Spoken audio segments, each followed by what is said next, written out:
Okay. So we're going through now more of the Rebbe's Sichos on the subject of Moshiach Geulah. So one of them is this heading over here.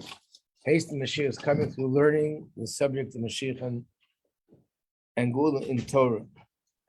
So first I want to go through the source where this is coming from. And there's a book called Besuras HaGeulah, which has a collection of all the different sichos the Rebbe said in the last, I would say, mainly the last 11 months before Chav Zayin Adar. The Rebbe spoke about Moshiach Geulah in a very strong way. And after the incident that happened on Chav Ches Nisan, which we spoke about, the Rebbe said, do everything you can, and I did everything I can, and so on and so forth. Everybody was sort of confused. So practically speaking, being very specific, what do we need to do? Initially, the Rebbe didn't say anything. They just kept saying, we have to think of what to do. But about a week and a half later, there was a Farbrengen, and this is all 1991. And by that Farbrengen, the Rebbe said that it's learning Iyar and Moshiach Geulah. Here's the Sikha. We're not going to do every line. Also, this translation in English is not the best. It's a little bit hard to follow. So let's look at page 62. It's part of the Sikha. The question is, basically in Pirkei Avos, that week was like this week, the second chapter in Pirkei Avos. And in that chapter, Rabbi Yehuda Hanasi, Rabbi says, what is the straight path for a person to follow? And he says the straight path is to follow a path that's going to bring beauty to the person and beauty to the people around you, which the simple meaning of that Mishnah means. In fact, early in the year when we learned Pirkei Avos, we spoke about this a lot. The Rambam has a whole chapter that he devotes to this subject, that the way to serve Hashem properly, the straight path, is not to go into extremes, but to be balanced and to do things in the middle path, not extreme right or not extreme left. And that's what it means, that if you act that way and you serve Hashem that way, then it'll be beauty for you and for others. Just to use the example of tzedakah, but it'll apply to everything. If a person gives a lot of tzedakah, gives almost all his money away for tzedakah, it's beautiful for the others. The recipients are going to be very happy. They're getting a lot of money. But it's not beautiful for me and my family. They're not going to have any food to eat. On the other hand, if a person goes to the other extreme, like, I have to take care of my family and I'll hold on to every dollar and I'm not going to give any tzedakah or hardly tzedakah, it's beautiful for me, but it's not going to be good for the other people. So the right path is balance. 90% for you, 10% for them, or 80% for you and 20% for them, but it has to be done in a balanced way. And the same thing is with all character traits and all aspects of Yiddishkeit, has to be done in a balanced way. That's a simple meaning. And here the Rebbe went into a deeper meaning and explains the question as follows. The question is, since we've already completed our actions and service through the duration of Golos, we've already finished all the Avodah. We now reached a point and a place that we're all worthy of Mashiach. What is the straightforward path, which means the easiest and fastest among all the paths of Torah, that all Jewish people who have concluded their services should choose to realize the revelation of coming of Mashiach? In other words, there are other paths. There are other things that you can do.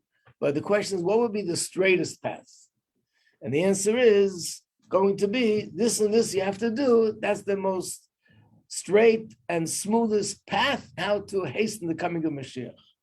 So the Rebbe is reading into the Mishnah that in a sense it's a message for us in our generation. We've come to a point that is unprecedented. There was never such a time since the Beis Hamikdash that the generation is ready, completely worthy, and that's something which is irreversible. It's already done deal, sealed. We are ready for Mashiach. We're worthy of Mashiach. Now we have to finalize the process. And what's the quickest way to do that? And the answer is, the straightforward path to reveal and bring Mashiach is through Malchus Shebetiferes. That Shabbos What's today? Today is Netzach Shabbat Tiferes. And tomorrow will be Hoyt Shabbat Tiferes. And Friday will be Yesod Shabbat Tiferes. And Shabbos will be Malchus Shabbat Tiferes. That year, it was the same arrangement. And Shabbos was Malchus Shabbat Tiferes. And the Rebbe goes into what does it mean, sphere-wise, practically speaking, what is royalty within beauty?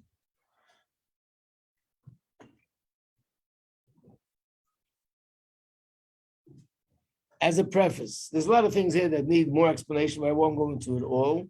Just we'll cover it at least in a general way. Since our righteous Mashiach is ready to come immediately, but he hasn't come, therefore the final effort required of every Jew to bring Mashiach must be not through kingship in its purity. These are the concerns of Mashiach himself, but through Malchus Shabbat Tiferes, means the subject of Mashiach as it's found in Torah. First of all, let me just explain what these words mean. We explained it many times in this class, but there's always new students. And also, we found out that very often we forget, so it's okay to review it again. We keep saying everything was already done, but we still need to do something to bring Mashiach. How is that not a contradiction of terms? Everything was done, we're finished, but still have to do something to bring Mashiach. Anyone remember the answer? Say no. No, what's the answer? So now I could repeat it again. Okay, yeah.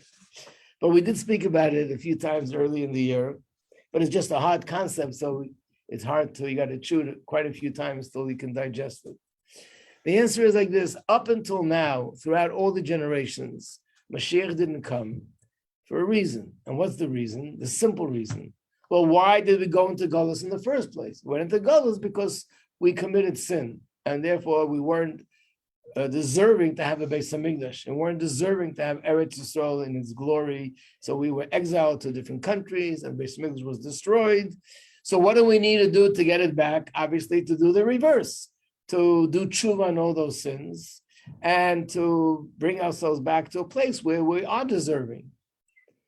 So the Rebbe's statement is, when he says everything was done and already, means that from that end, we've completed this avodah, which means after 2,000 years of hundreds of thousands and millions and literally billions and billions and billions of mitzvahs that were done, and Torah that was studied, and good deeds by different people, and especially Mesiras Nefesh by tens and thousands and hundreds of thousands of people that lost their lives because they are Jews and because of Yiddishkeit, all this together, all this accumulated, and now we're at a point where the world and the Jewish people are ready for Mashiach. It's no longer an issue of being worthy or deserving. Finished. So in essence, the next second Mashiach should arrive. Yeah. Like when the Rebbe said the Sikha, so it was like a while ago. From then we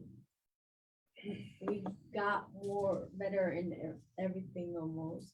The world became a little better, not much, but we are still going to a good place. So why? How much more we need to go to there? That's exactly where I'm up to. So it's not even a question of how much more. According to the Rebbe, there's nothing more to go. Right, 30 something years. Walking. So that's where I am. You stop me mid-sentence. That's where I'm going. So the question is, what are we doing? What do we need to do? It's all done. It's all finished. We're really worthy. So I gave this mashal. I'll give it again. When I give you the mashal, you probably remember what we spoke about at the beginning of the year. The mashal is, it's not a mashal in Chassidus, it's a homemade mashal. So it's not a holy mashal, just to help you understand. Imagine a person, God forbid, had a very serious condition and they were hospitalized for a year or, God forbid, even for a few years. And after all this time, he went through different procedures, different treatment, and now he's healthy. Not only healthy, the doctors come to his room and they say, we're discharging you today. You're perfectly healthy. You're as good as new. In fact, everything you've been doing here, you're actually healthier than you were when you first came in 3, 4, 5 years ago. Amazing news. And after they give him that news, he gets on the phone, calls one of his family members, tells him the good news, and asks him if he can come pick him up. Yeah, I'm doing this, that, the other thing. I'll be there in about 3 hours. I'll be there, pick you up. Get ready. In the meantime, people come to visit him, so someone came to visit him. So how are you doing? Baruch Hashem, amazing. I feel great. The doctor said I can go home. I'm in perfect condition. And the person shakes his head and says, yeah, but I see you're still in the hospital. No, that's because, I just can't go home myself. I need someone to come pick me up. I live 5 hours away from here. I understand, but at the end of the day, you're still in the hospital. Now, come on. I'm explaining it's different than before. I know, but at the end of the day, you're still in the hospital. So some people just don't get it, but there's a big difference. Before I was in the hospital, he was in the hospital because he couldn't get out. He wasn't cured. He wasn't healed. He wasn't able to go. I wasn't capable to go out on his own yet. Now he's in the hospital because whoever it is that has to take him out is going to take some time till he comes. He had to call them. He had to make the arrangement that someone should come and pick him up. What the Rebbe is basically saying is we're now in a new era. Up until now, it was about us being worthy. Now that's over. We're healed. We're cured. We're ready to go out. Now Mashiach has to actually come and take us out of Gullus. So I would have thought that this happens automatically by itself. So the Rebbe is telling us, no, we need to do something, just like this person needs to dial the number and call his son or daughter to tell them to come pick him up. And I have to make sure that they know the address and all these little details so they can come and pick me up. We have to do certain things that Mashiach should come and pick us up. And that's what we're doing now. Number one, to have belief in Mashiach. I'm talking about something spiritual. You have to have amun in Mashiach. You have to learn about Mashiach. You have to express that I want Mashiach to come and accept Mashiach. I want to accept him as my king, my leader. All these things contribute to doing what? To bringing Mashiach to actually come to take us out. But the part that needs to be done to make us worthy, that has been done. So now the Rebbe is saying, what's the smoothest way to do this? And the answer is, simply put, learning Torah. And Malchus Teferes refers to learning the Torah concerning Mashiach and redemption. That's explained in many places.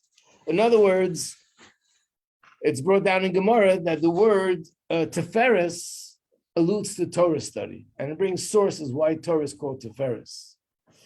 And Malchus, which is royalty, is Mashiach. He's the kingdom of Mashiach is the highest kind of kingdom. So Teferes, rather Malchus Shabbat Teferes, is studying the subject of Mashiach the way it's found in the Torah. And by doing that, that helps bring Mashiach. How? I'll soon explain that. Just read a few more lines. These places are, where do we find the Torah talking about Mashiach? So the Rebbe writes numerous places. In the written Torah, it's found particularly in the words of the prophets. The Rambam writes, this is a quote from the Rambam, all their books, meaning the books of the prophets, are filled with this matter. The Nevi'im are filled with prophecies about Mashiach. Then we have the Oral Torah. That we can find particularly in the Gemara, the Tractate of Sanhedrin, and at the end of the Tractate of Sota. So again, there are bits and pieces all over, but if I were to say, where's there one place where the subject of Mashiach is discussed in a more elaborate way, it's in these two tractates, Sanhedrin and Sota. And in Midrashim, especially, then we go to another place, the inner teachings of the Torah. First of all, the Zohar. And here's a quote where Reb Shimon Bar Yochai, the author of the Zohar, will soon be celebrating his day, which is Lag BaOmer. So it says that Eli Navi said to him, with this book of yours, meaning the book of the Zohar, the Jewish people will leave the Gullus in mercy, with Hashem's mercy. So studying Zohar is one of the things that helps us go out of Gullus. And then through learning Chassidus, through spreading the well springs outward, the master, King Mashiach, will come. This is another quote that the Baal Shem Tov asked Mashiach, when will you come? And his answer was, when your well springs will be spread outward. And then to study the Torah of our Rabbeim, our leaders, and especially the teachings, the Maimorim on the Likutei Sichos, the leader of our generation. Page 64. Learning this material is a sample and preparation for learning the Torah of Mashiach. For a new Torah shall go forth from me. One of the things we'll do the next class we're going to have on the subject of Mashiach is, what does it mean when it says that when Mashiach will come, there'll be new Torah? Chas v'shalom, there won't be any new Torah. The Torah is eternal, but it means there'll be new insight into Torah that the world has never known before, such depth that we'll see when Mashiach will come. He will teach all the people the inner teachings of the Torah and the knowledge of godliness. This accords with the halachic ruling of the Rambam, that at that time, the Jewish people will be great sages. They'll know the hidden matters. They'll be attaining knowledge of their Creator, etc. This increase in learning the Torah concerned with Mashiach and redemption is the straightforward path to actually cause revelation and coming of Mashiach and redemption. My intention here is action. And certainly the following will be publicized everywhere. So the Rebbe launched a new campaign, just like the Rebbe launched a Mivtza Tefillin, Mezuzah, and other campaigns. This was launched a new campaign to learn the subject of Mashiach and Geulah. In order to realize the immediate revelation of the coming of Mashiach, each and every Jew, man and women, whether they are dwellers in the tent of Torah, meaning if they're businessmen or they're Torah people, women and children, everyone according to their ability should increase their learning of Torah, and particularly the subject of Mashiach and redemption. In fact, it would be even better if they would learn in public with 10 others. Do we have 10 people in the room? Yeah, good. Baruch Hashem. We have a minion here. And by the way, let's not laugh, because it does say, and the Rebbe once explained, that a minion of women is also like a minion of men. In other words, right, what that means is not that halacha. The halacha is that to say Baruch Hu, to read the Torah, you need a minion of men. But anytime 10 Jewish people get together, whether it's men or women, there is a higher presence of Shekhinah. It's just that the presence of Shekhinah that comes when men are together is the level of, which is a masculine level of Shekhinah. When women come together, it's a feminine level of Shekhinah. And in order to say Baruch Hu, in order to read the Torah, in order to say Kaddish, and those things need a masculine. But in general, the Shekhinah, the feminine aspect of Shekhinah is there. When 10 women get together, any mitzvah that's done in the presence of 10 has a much more higher level of Shekhinah present. And therefore, we should make an effort to study together as a group, because the divine presence dwells among them. And there's this particular advantage. Besides that, there's another advantage when you learn in public. When you learn in public, it affects the excitement and the heartfelt joy through which comes an increasing desire and anticipation for the coming of Mashiach. In other words, the whole point here is to get excited about Mashiach and to generate an excitement, anticipation about Mashiach.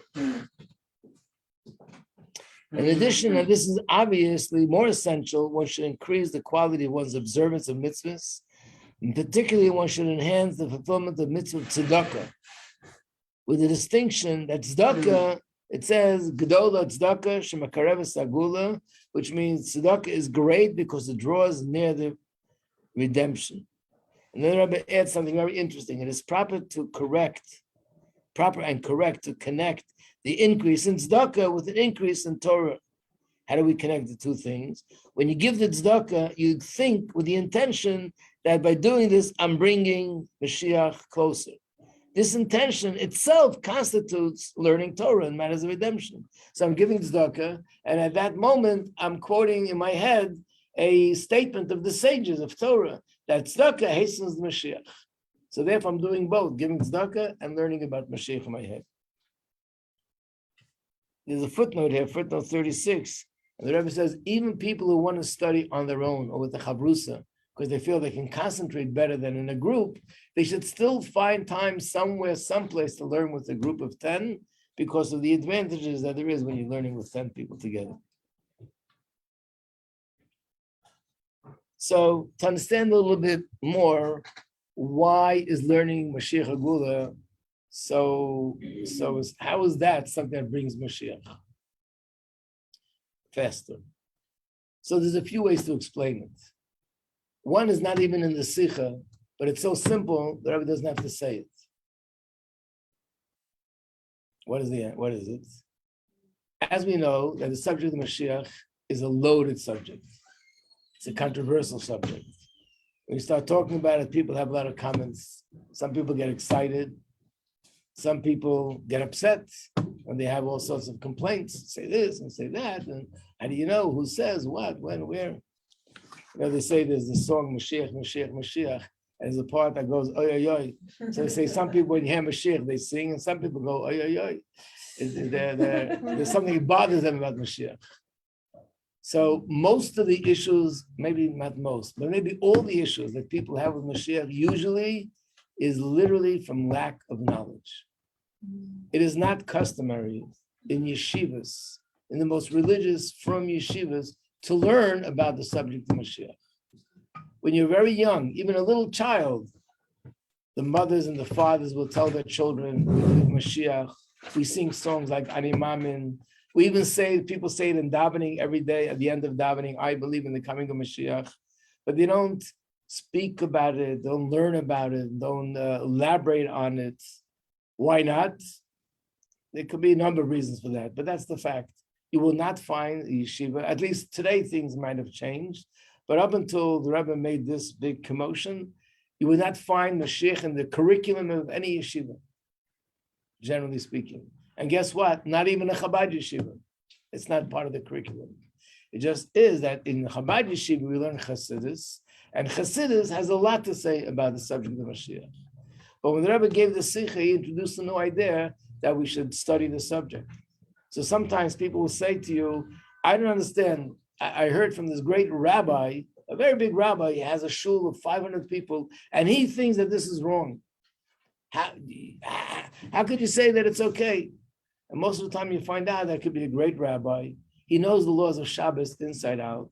He might know the laws of Yontiv inside out, brachas inside out, kashrus inside out, but has little knowledge or the wrong knowledge when it comes to the subject of Mashiach. Pashut don't know.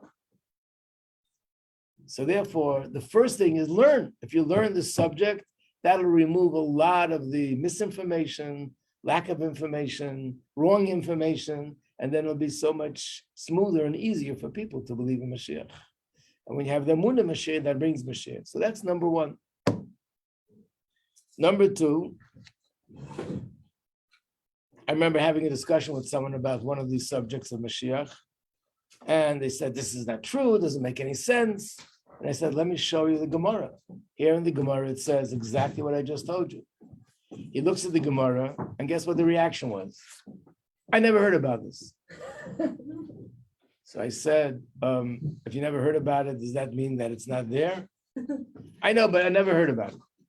What kind of answer is that? In other words, if I never heard about it, then probably it's not something which really is important. There's no such thing. We didn't hear about a lot of things. That's why we learn to get to know what we didn't know yesterday, we know today. And what I don't know today, I'll learn tomorrow. That's why we've got to constantly keep learning. So again, a lot of the opposition to the subject in general or to details of the subject come from lack of knowledge and from the wrong information. So learning will help that, number one. Number two, there's a spiritual thing about it. And that is, we're going to be, like I said, celebrating Lag BaOmer soon, which is the day of Reb Shimon Bar Yochai. When it comes to that time, you'll probably be hearing different things from Sichos or Maimarim that talk about the uniqueness and the greatness of Reb Shimon Bar Yochai. One of the things that's pointed out about him, and there's a lot of Maimarim and Chassidus that talk about this subject, and that is that Reb Shimon Bar Yochai once had a group of people that came to him and said, there hasn't been any rain for a while. What are you supposed to do according to halacha when there's no rain? Like everything else, you have to daven to Hashem. But rain is different than everything else. Why? Because rain is essential. Without rain, people can't live. If there's no rain, then there's no food. If there's no food, then people can't live. So rain is something very serious. And therefore, if there is no rain, after davening and trying to ask Hashem for rain, and it still doesn't happen, then you're supposed to declare it a fast day especially for this purpose. And if still nothing happens, you declare another fast day. I'm not familiar with all the details, but there's a number of fast days that you have to declare, and everyone has to fast. And as it goes on, the obligation to fast becomes more and more severe. More and more people are obligated to be involved. And at one point, you have to go outside in the streets, daven there, say special prayers in the street where the rain comes, and beg Hashem for rain. So basically, it's in a very intense process of tefillah, of davening. When they came to Rav Shimon bar Yochai, he did an interesting thing. Instead of all that, he said words of Torah on a pasuk, Hine matovim anoim sheva sachem gam yachad. And after he's finished teaching what he was teaching, it started to rain. 1, 2, 3. What's the connection? How does that have anything to do with the price of fish in China?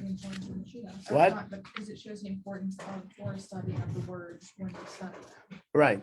So the way Chassidus explains it is that everything that happens here has to originate up there. So if it's not raining here, it means that the spiritual source for rain up there hasn't sort of taken place. So by him learning, what he did was he gave over words of Torah and Kabbalah, and he explained what rain is all about in the spiritual realm. And by doing that, he drew down rain in the spiritual realm. And once it was drawn down there, from there it came down here. So this explains what it says in Gemara, that we have no Beis Hamikdash today. What should a person do if he wants to bring a carbon that they used to bring years ago as a gift to Hashem, and they can't bring it? So the Gemara says they should study the laws of the carbon. And by studying the laws of the carbon, it's as if you brought the carbon. Let's say there's a carbon called Toda, Thanksgiving. Person had a miracle in their life was saved, and they should thank Hashem. In the times of the Beis Hamikdash, you would actually go to the Beis Hamikdash, bring a sacrifice, and that was called carbon Toda. Today, you would study the Torah where it talks about that carbon, and it's as if you brought that sacrifice. And I guess the same would be carbon chatas. Person committed a sin. Years ago, you would go to the Beis Hamikdash, bring a carbon that would be an atonement. What could you do today? You learn about that carbon. There's more things to do. There's a lot of things that people need to do. But one of the things, when you learn Torah about a certain, what's the connection? What do you mean when you learn it's as if? What are we doing? We're pretending. And if you remember in an earlier class, we said that it says that if you learn about building the Beis Hamikdash, it's as if you're building it. So what do I gain from as if? Somebody's hungry and you say to them, okay, think about food, it'll be as if you ate. They'll still be hungry. Think about it again. They might even be more hungry. So if you want to not be hungry, you have to eat the actual food. What does it help if I think about it? So the answer is because when you learn about this carbon, you're accomplishing what the carbon accomplishes in the spiritual realm. And therefore, in some way, it has the same effect on you like the actual carbon. When you learn about the Beis Hamikdash, you're building it in the spiritual realm. And once it's built up there, it's more likely to evolve from there down here. So in a certain sense, the same principle applies to Mashiach. By learning the subject of Mashiach, learning about Geulah, learning about Mashiach, it draws down the light of Mashiach more in the spiritual realm because you're learning about it, because that's what Torah is. But ultimately, from Torah, it's more likely to evolve here in the physical world. You probably know this famous quote from Gemara that the Torah are the blueprints of creation, which means when Hashem created the world, he created with Torah, through the Torah. So whatever is up there in the Torah, eventually it comes down here. Up there, it's in the source in a spiritual way. And from there, so that's another explanation why learning about Mashiach helps hasten the coming of Mashiach. Then there's another third explanation. The third explanation, which is given in a later Maimer, Sikha, where the Rebbe says that we see a very interesting thing. When the Rebbe was speaking, there were a lot of miraculous things happening. Miraculous things with the Jews in Russia, miraculous things with the Persian Gulf War, really literal miracles where the whole world witnessed that they were miracles and the whole world said they were miracles. And the Rebbe said, and the Rebbe has been speaking that these miracles are an indication that the process of redemption has already begun. They're not miracles that show us that we're close or it's going to happen. These miracles are the beginning of the process of redemption. And the fact that hundreds of thousands of Jews left Russia and other countries and are coming to Israel is the process of ingathering of the exiles already begun. And nevertheless, the Rebbe says, with all this talk and all these things happening, still many people, it just doesn't register. It doesn't register as reality. What could you do about that? So the answer is to learn. When you learn Torah about the subject, and you learn in Torah what it says about Mashiach, Torah has the power to transform a person and to lift the person to a higher place. So that means if you learn enough about the subject, I will become transformed. I will become more aware, more conscious, and eventually it'll register in my head in a very real way that Mashiach is coming. And if I have that Amunah Mashiach is coming, in Rebbe's terms, you start living Mashiach, not just knowing it. When you know something's happening, you're actually excited about it, and you're doing things in preparation for what's going to happen. So if a person starts living Mashiach, that in itself is what hastens Mashiach's coming. When you feel that way, and we know a person could say, "I believe, I know," but it doesn't really register like other things, like in a gashmistic way.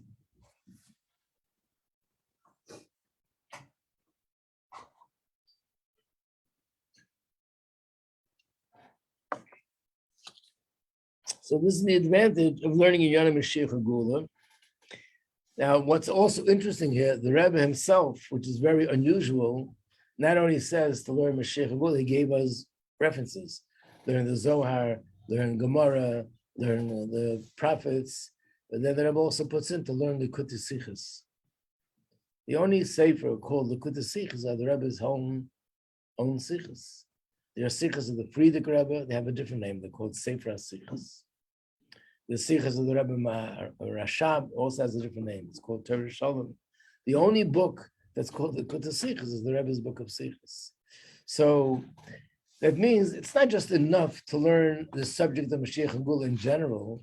In order to sort of allow this belief to really register and really penetrate and understand and feel it as reality, is simply by learning the Sichos of the Rebbe, where the Rebbe tells us what is happening now.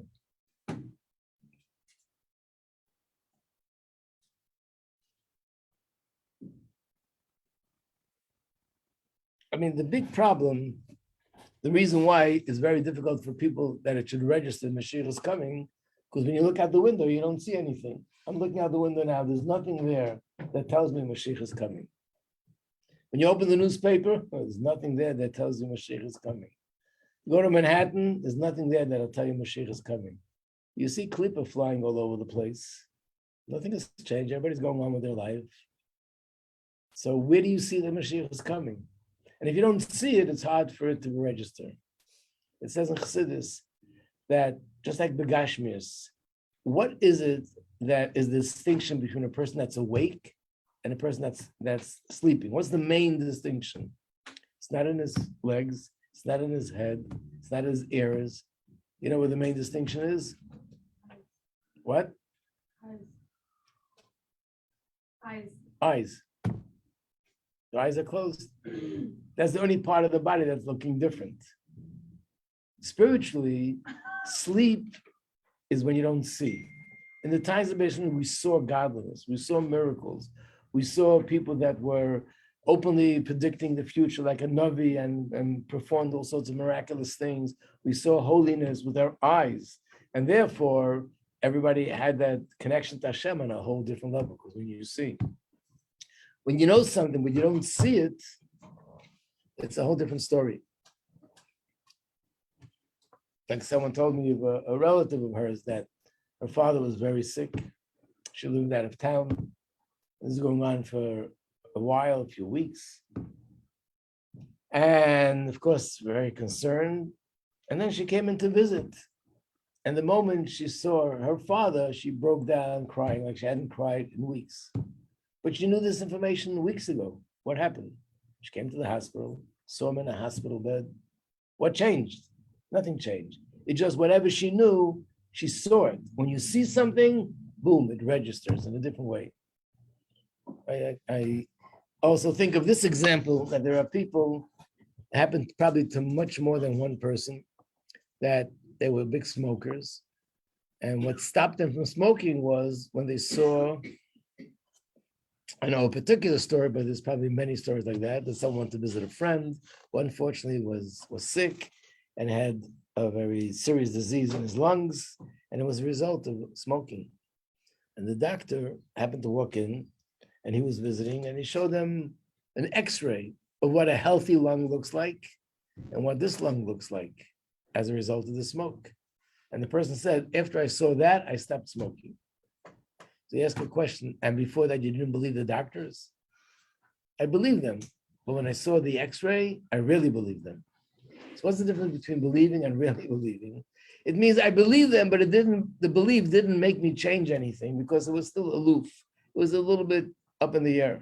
When I saw it with my eyes, that belief registered. It really penetrated. That in English, we have an expression, when this and this happened, that's when it hit me. What do you mean it hit me?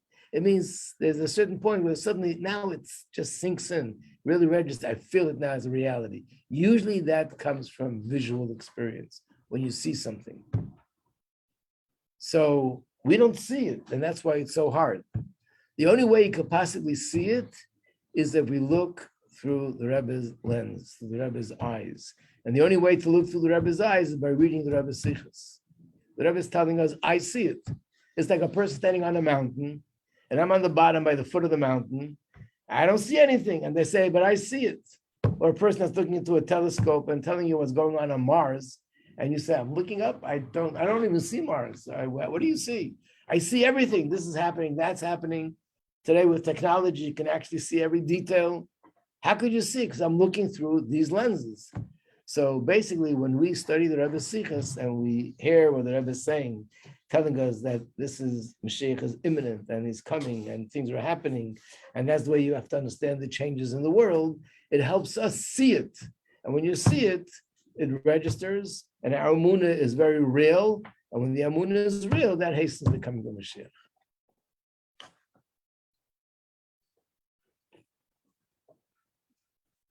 And that's why we have this class in the curriculum of this school. Because they see. Okay. We used to have it once a week, and the girls complained, so we had it twice a week.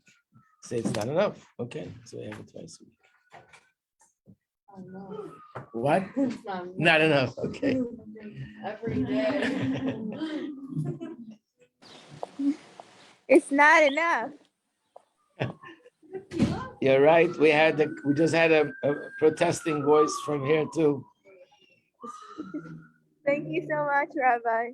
Very Agree. welcome. It's not enough. Not enough. This is amazing. Okay. Okay, thank you. Okay.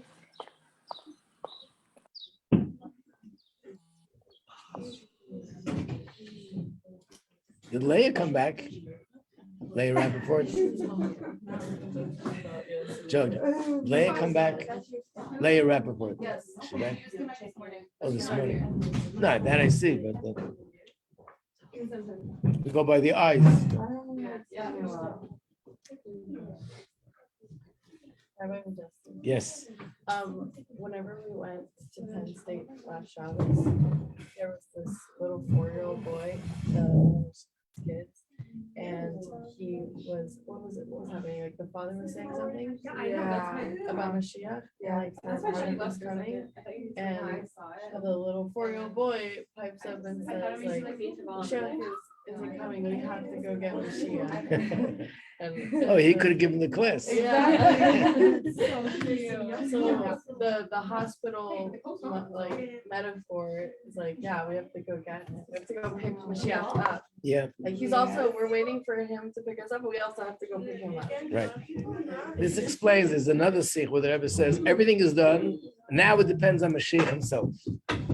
That's a contradiction to all the other places where the Rebbe says, do everything you can. Yeah. The answer is no, the Mashiach has to come, but we have to do something to let him come. Like there's another place the Rebbe used the metaphor, all we need to do is open the door to allow him to come in. So it means what we're doing now is something that's directly connected to Mashiach, that he should be able to come and take us.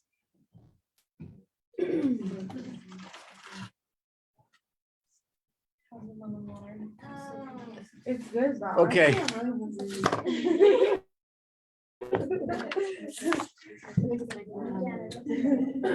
A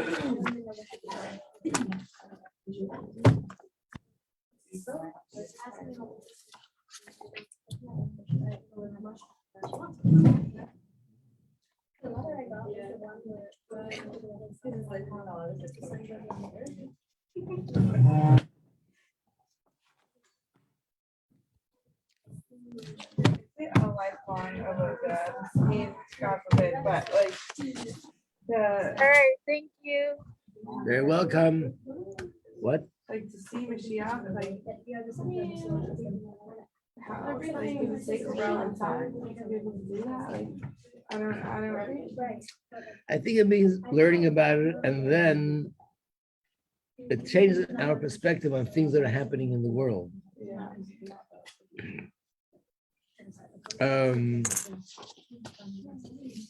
I'll give you an example. I mean, I'm sure we can think of examples that are going on now. Yeah, but when the war broke out with Iraq and there were all those things happening, so what most people said was, "Wow, that was really it was pretty good that we won this war." Or they might even said it's a miracle, but it has no connection to Mashiach. But the Rebbe, when he tells us, look at it with different eyes, that this is the process of Mashiach happening, you're looking at something, but now you see it with different eyes, and it can get you excited.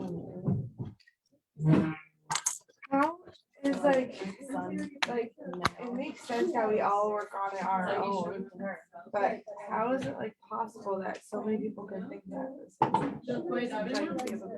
So the truth is, we don't need the whole world to think. Apparently, if enough people would have that emunah, Mashiach would come. So we have to just, you never know. I tell the story. I have a nephew that lives in Kingston, Pennsylvania. He walked into a store and he said, "Congratulations, you just won $100,000." He was like, "What?" They had a thing that it was the millionth person to walk in through the door is going to get $100,000. He didn't do anything. He was just ended up being the millionth person. There's somebody there that's going to be the last person. They're going to do something, either thought, speech, and action. That's going to tip the scale, open the safe, and the gates open up, and that's what it is. So we don't need the whole world to get there, but we need enough people to get there. So therefore, we don't know, and therefore we just do everything we can to talk to people, to spread to people, to teach as much as we can. It's like Chabad when it's Mashiach. Not anymore. It used to be. Now, if you go on the internet, you'll see all different groups are into Mashiach. What do they call it? Podcasts on Mashiach, and all sorts of websites on Mashiach. And so, does anybody else do Messiah? So Miftzayim, they also started other groups of doing Miftzayim. Yeah, non-Chabad groups are doing. In fact, there's some places that get very upset when you even associate with Chabad. Everybody does Miftzayim. So, and now there's a whole question: who's the one who started Miftzayim? You know, I started, you started. But Baruch Hashem, the Rebbe wanted that everybody should be doing it. But in the beginning, not everybody did it. People ridiculed Chabad. People came out against Chabad. It's wrong.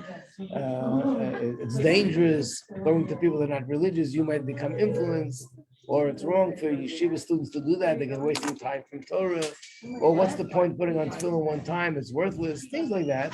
And now there's a lot of thousands of people that are involved in the same thing. Not enough, but they're much more than they used to be. Yeah. I just have one more question. Yeah. I mean, I'm coming down to off anyway now, but the Rambam said, I think, right, that the world's gonna be the same. But like it's not. Like the physical world is gonna be the same. But that's what he but it's means. It'll That's be all he means. no. He says there won't be any wars and there won't be any hunger. That's not the same at all. Right, but what it means to say is it doesn't mean that people think when Mashiach comes, people will be flying in the air. We're going in airplanes. That's not the same. Technology is not, but it's all within the realm of nature. So I guess there'll be things happening. But if Mashiach is above nature, like, wouldn't it not be crazy to think that those things would happen? Well, of course, especially if you can have Tchias Mason, the dead come back to life, or will be transported to Israel in some miraculous way. So what he means to say, but there'll still be a physical world, because there are other opinions that think Mashiach comes, this physical world, material world will disappear. We'll be living like angels in some of a spiritual life. You know, we'll be in a body, in a physical world, but everything will be in a perfect way. Anyway, when you said we'll continue downstairs.